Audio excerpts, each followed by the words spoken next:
We are here with Sohayla Eldeeb. Please, Sohayla, tell our Think 100% audience who you are. All right. Hi, everyone. My name is Sohayla. I am the Global Outreach Director of Zero Hour. And basically, Global Outreach basically coordinates all of the sister actions and sister chapters around the world within the Zero Hour movement. So I get to like think and work and have conversations with activists from around the world in different countries, different states. But yeah, that's really who I am. I'm an 18-year-old student within Florida, but I will be moving to California next week to attend Stanford University. Oh, shoot. That's cool. Congratulations. So thank you. Okay, cool. What part of Florida? I'm like near Daytona Beach, 30 minutes away from there, Ormond. Very nice. Very, very nice. Congratulations. So tell us what is happening on September 20th. Yes. So September 20th is, of course, a Friday.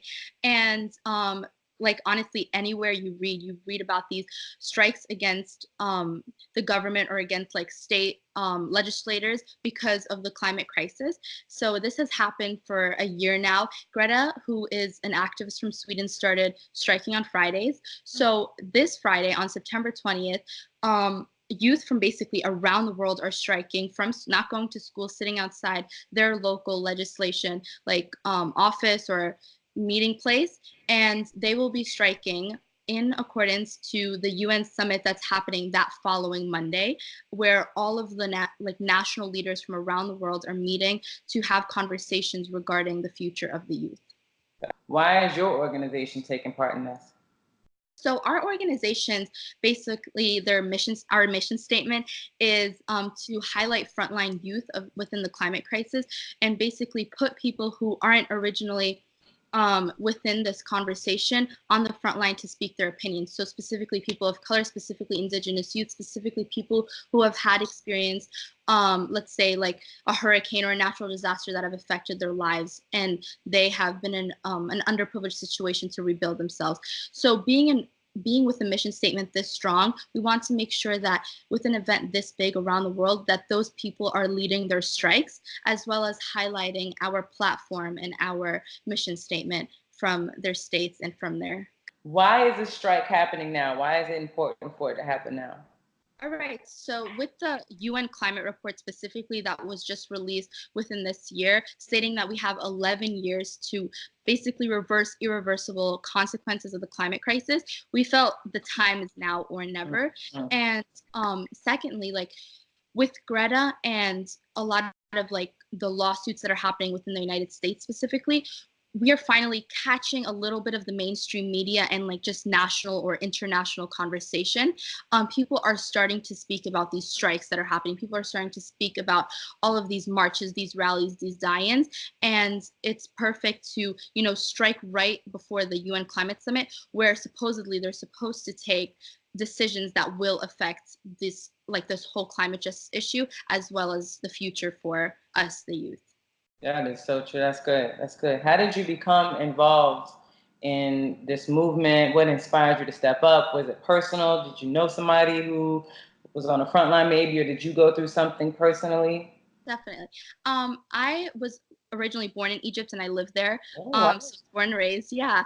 Yeah. And I was born and raised in like a village where we like just thrived off of the Nile River right in front of us for drinking, just Wow. crops, everything.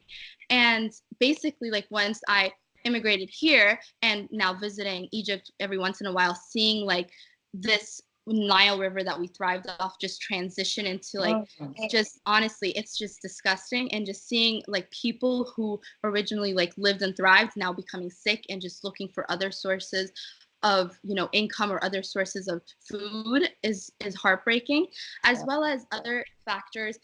Originally I like when I came to America, I lived in New Jersey.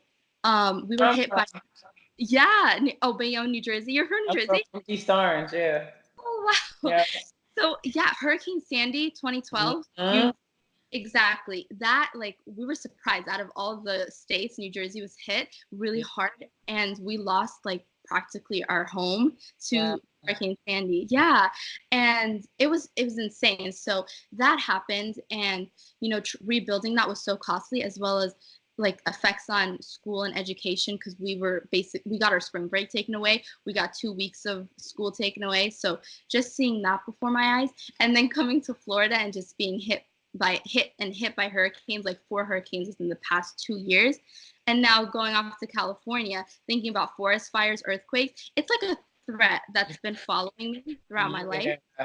Like, it's something that I'm not hopeful for. It's just something that I'm angry from, and like I have a fear from, that I'm forced to act and forced to action. Woo. Yeah, that's a lot. You're right. You move from one place to another place to another place, and now you're about to go to another place, all with major, major issues. That is, I could see how that would be very scary. But there is hope, right? What gives you hope?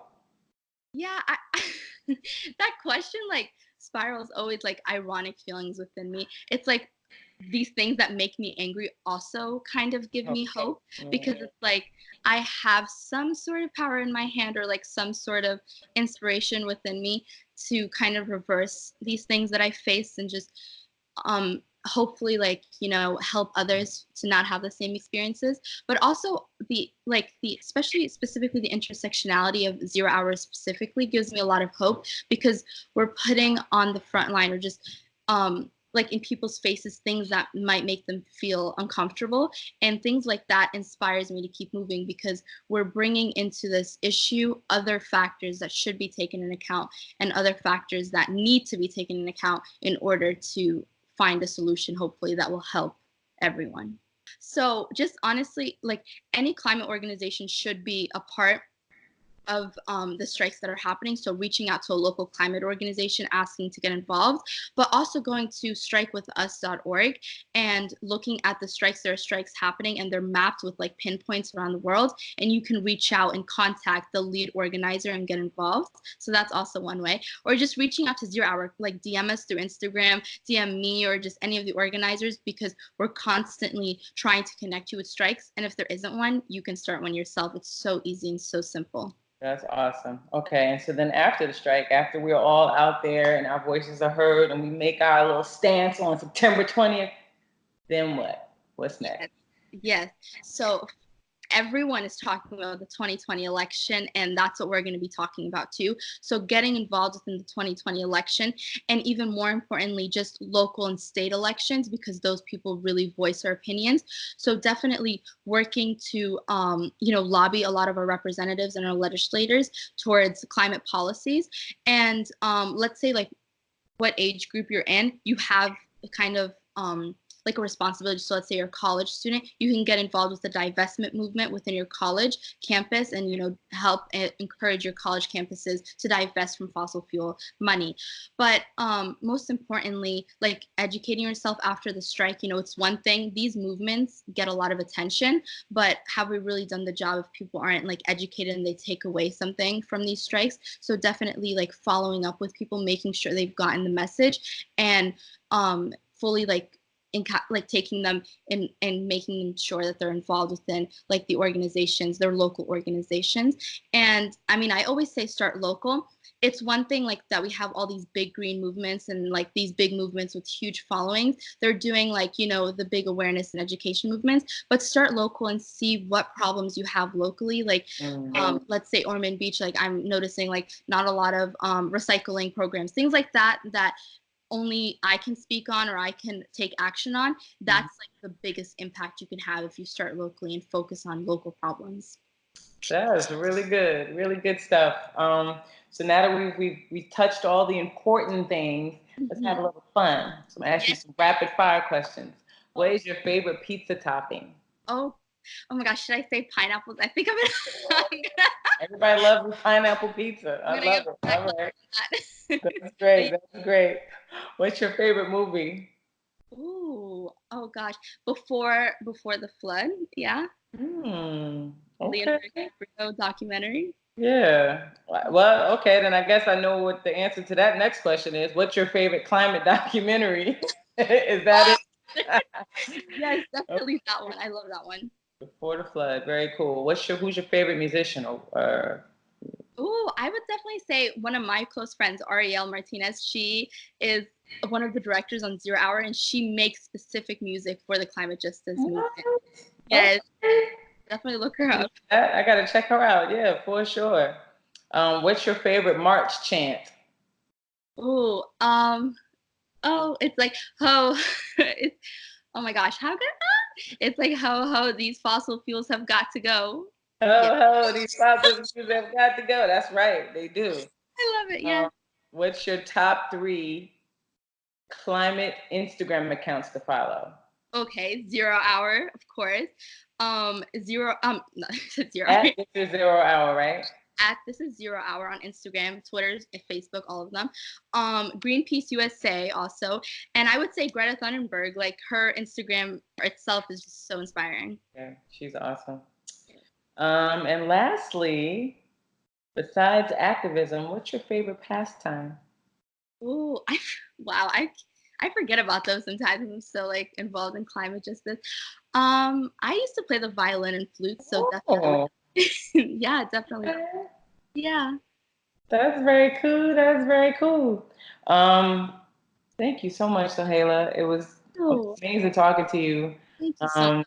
Um, a beautiful perspective you have having, grown up in Egypt. And so thank you for sharing with us. Thank Love you over here at Think 100%, the coolest show on climate change. Yes, of course. Oh my gosh, I love your show. Like, Oh, wow, thank you. back from like when we had our Zero Hour march, we literally just like you guys. I was like, oh my god. It was Thank you now. so much. We love you guys. We Thank appreciate you. you. You supported us. Keep fighting a good fight. We got your back. Thank you so much. All right, bye. Thank you.